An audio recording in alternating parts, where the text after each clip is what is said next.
can miss in hoops, but you can't miss in war. As its ambit is changing from conventional operations to anti-terrorist operations, the Navy is also acquiring a new batch of weapons. Its weapons are evolving, as are its tactics. This is a rundown of the Navy's latest weaponry. The New Age machine gun, the 5.56 Mini-Me, and I'm not joking when I say Mini-Me. A Belgian machine gun.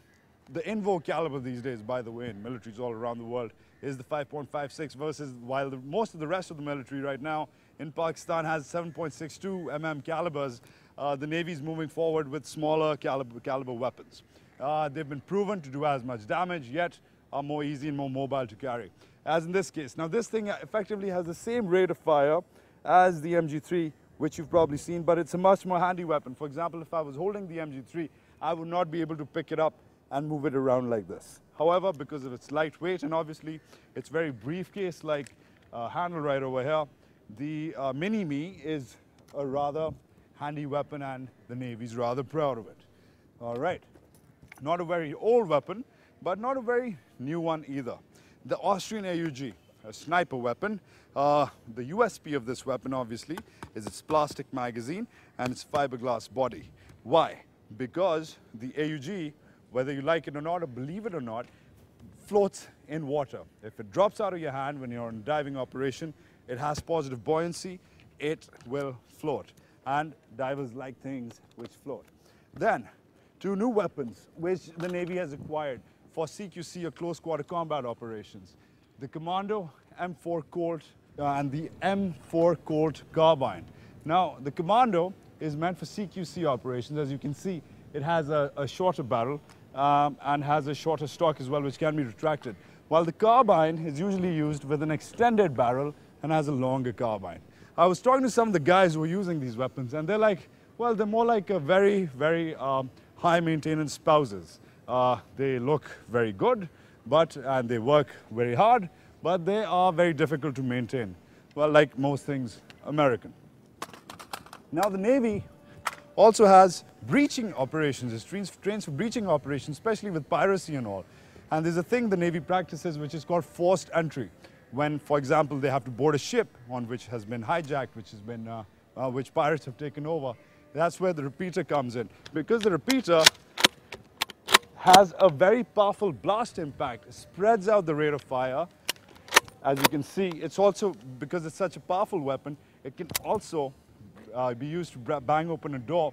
The repeater comes in use for forced search and forced entry operations. Okay, now handguns are supplementary firearms. Now this is the Navy's old version. This is the Walther P38. This is the Heckler & Koch. Which one is it? It's the Heckler & Koch GmbH, which was the choice for the German police for a lot of time. But this is the new age weapon. This is a Glock 19. It's got an 18 bullet magazine. But the beautiful thing about this weapon, if you could hold it, you would understand, is that the weapon itself is around half the weight and has more effective range than these other two guys. These old school weapons are made of steel. There's a lot of metallic parts in them, but this guy barely has any metal. And according to the guys who use this stuff, it's also much more accurate. Well, speaking of accuracy, this guy knows nothing about accuracy, but this guy is all about impact.